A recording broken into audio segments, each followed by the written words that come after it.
दोस्तों कल्पना कीजिए, एक 4 टन का स्पेस जंग स्कूल बस जितना बड़ा 5400 मील प्रति घंटे की रफ्तार से चांद से टकरा जाए, और ये जानबूझकर नहीं बल्कि पूरी तरह से अनजाने में। 5 अगस्त 2026 को ठीक यही हुआ। स्पेसएक्स के फाल्कॉन 9 रॉकेट का ऊपरी हिस्सा चांद की सतह से टकरा गया। आज हम इस वीडियो में आपको पूरी कहानी डिटेल में समझाएंगे, क्या हुआ, क्यों हुआ और इससे वैज्ञानिकों को क्या फायदा हो सकता है। वीडियो को लास्ट तक जरूर देखिएगा दोस्तों, और चैनल को सब्सक्राइब कर दीजिए। क्या हुआ, मेन न्यूज क्या है, सबसे पहले जानिए। स्पेसएक्स के फॉल्कन 9 रॉकेट का सेकंड स्टेज यानी ऊपरी हिस्सा चांद से टकरा गया। वजन लगभग 4 टन यानी 4000 किलोग्राम। साइज क्या था, करीब 13 से 14 मीटर लंबा, 5 मंजिला इमारत जितना ऊंचा। स्पीड क्या रही, 5400 मील प्रति घंटा, लगभग 8700 किलोमीटर प्रति घंटा। साउंड की स्पीड से 7 गुना तेज मानी जाती है। टकराव का समय 5 अगस्त 2026 को सुबह लगभग 6:35 भारत में दोपहर करीब 12:05 हुए थे। जगह चांद की वेस्टर्न लिम पर इंस्टाइन क्रेटर के पास। नतीजा क्या हुआ, एक नया क्रेटर बना। अनुमानित साइज क्या रहा, 60 से 90 फीट चौड़ा और 12 से 16 फीट गहरा। साथ में धूल और मलबे का बादल भी उठा। दोस्तों ये रॉकेट कहां से आया, अब ये भी जान लीजिए। जनवरी 2025 में स्पेसएक्स ने फाल्कॉन 9 से 2 कमर्शियल लूनर लैंडर लॉन्च किए थे।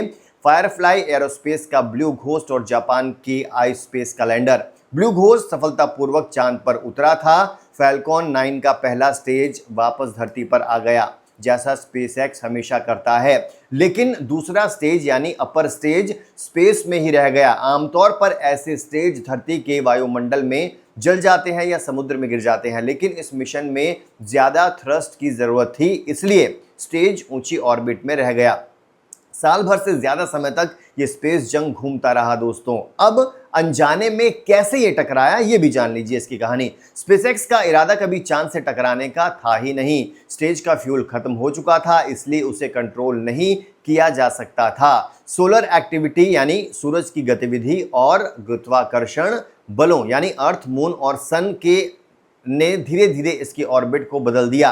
स्पेसएक्स की जूलियाना शिमन ने कहा कि सोलर एक्टिविटी और ग्रेविटी फोर्सेस का मिश्रण इसे चांद की तरफ ले गया। अब खगोलविदों ने पहले इसकी ट्रेजेक्ट्री का पता लगाया।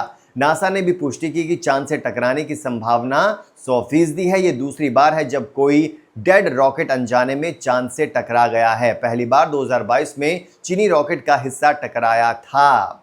अब साइंटिस्ट क्या कहते हैं और क्या सीखा जा सकता है, महत्व क्या है। चांद पर रोजाना उल्कापिंड गिरते रहते हैं, लेकिन मानव निर्मित वस्तु का इतना बड़ा टकराव काफी दुर्लभ है। इससे वैज्ञानिकों को चांद की सतह, धूल के व्यवहार और इंपैक्ट क्रेटर के बारे में नया डाटा मिल सकता है। नासा का लूनर रिकॉग्निजेंस ऑर्बिटर और दक्षिण कोरिया का डनूरी ऑर्बिटर बिफोर आफ्टर तस्वीरें लेने की कोशिश करेंगे। धरती से कुछ टेलीस्कोप जैसे कि चाइल्ड का वेरी लार्ज टेलीस्कोप ने सोडियम और लिथियम की गैस का संकेत पकड़ा है, जिससे टकराव की पुष्टि हुई है। सीधे वीडियो या तस्वीर अभी तक नहीं मिली है, लेकिन क्रेटर की तस्वीरें जल्द आ सकती है, ये कहा जा रहा है। ये एक तरह का एक्सीडेंटल एक्सपेरिमेंट भी है जो भविष्य के चांद मिशनों के लिए उपयोगी साबित हो सकता है दोस्तों।